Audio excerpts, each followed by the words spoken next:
Hi, and thanks for joining us today on Agile and Nonprofits. Today, we are joined by a special guest. We've got a fellow Scrum trainer by Scrum Inc. with us today. And sidebar, he is, full disclosure, my spouse as well. But he's got so many great things to talk about as a director of Agile practice that I'm thrilled to be able to share some of his knowledge with you today in our network. So, Erich, as a Scrum trainer, I'm curious what your experience has been. Is there a common question or misconception, an area that you find a lot of those who are new to the Scrum framework, a spot where they're getting stuck or asking a lot of questions? Yeah, sure, definitely. Yeah, I think there's a number of different ones, but one of the ones that I often get is, what do I do about drop-ins or emergencies or interruptions? That's usually one that I get quite often. You mean things don't always go right as planned from sprint planning on? Yeah, that one rings true. And I can tell, and I can just sense that those who are joining us watching this little clip are going, yeah, board member just walked into the office unexpectedly, got a text, like a hair on fire text from the executive director. You're right, our life is about interruptions. Okay, so good. As trainers, we've seen similar questions. Everyone, everywhere is getting interrupted, but what do we do? So what is your go-to tip for how people new to the framework can handle or think about those interruptions? Yeah, sure. So the Scrum framework, which is the Agile framework that I'm most familiar with, you have some accountabilities or roles. So the interruption pattern that we use, it starts with a product owner conversation. So the product owner is the person that this person with a emergency comes to. So if it's the board member, if it's the executive director, and they say, "Look, I've got this thing; it's got to get done. It's got to get done soon." They come to the product owner, and then the product owner would have that conversation with them and say, "Okay, do you really, our sprint ends next Wednesday. Do we really need it before next Wednesday?"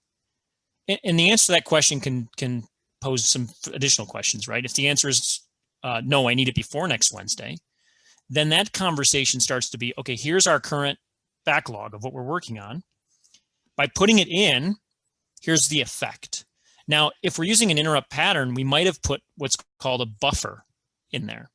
And a buffer it's exactly that. It's a buffer. It's a space that allows things to be inserted into it. And a team will create a buffer. The product owner and the team will create a buffer for the amount of interrupts that they typically get. So if this team typically gets, let's say, 5 interrupts every 2 weeks, then they would have a buffer that allows for them to get 5 interrupts every 2 weeks. If that buffer still has space, the product owner can say, okay, cool, we can fit it in the sprint. No problem. We'll have it by next Wednesday. Covered, right? If it doesn't fit, maybe the team's already had 5 interrupts this sprint, then you either tell that executive director, sorry, we can't have it until after next Wednesday, or executive director, we're going to have to cancel our sprint. That means these things will not get done, and that thing will. Great, so you'll get your thing done, but these other things will not get done. Are you okay with that? Right? And that's a choice. And then you have that conversation. If it's okay to have it next Wednesday, you put it at the top of the backlog and you finish it in the next sprint. So that's what's called the interrupt pattern, and it's a way to use the empirical data, the 5 interrupts that we normally get, to plan and have space for new interrupts in the current sprint.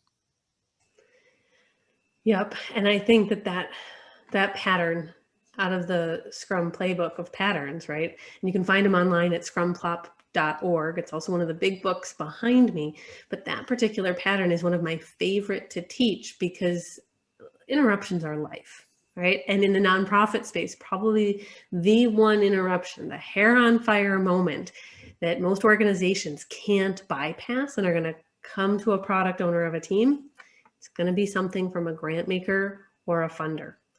And usually, just because of that imbalance in the relationship, those are usually interruptions that are going to use that buffer or might result in what you said, canceling the sprint. But having the process for the conversation, having that, the way that you look at that empirical data is what empowers the team to feel confident, like we can handle this interruption. It's not going to force us to work crazy hours. We're not going to lose any sleep over it. We know what we're going to do. So at least we've got a plan for handling the unexpected.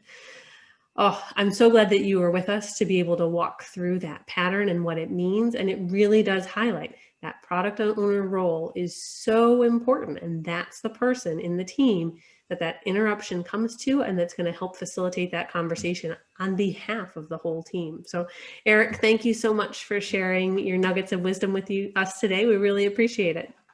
Yeah, thanks.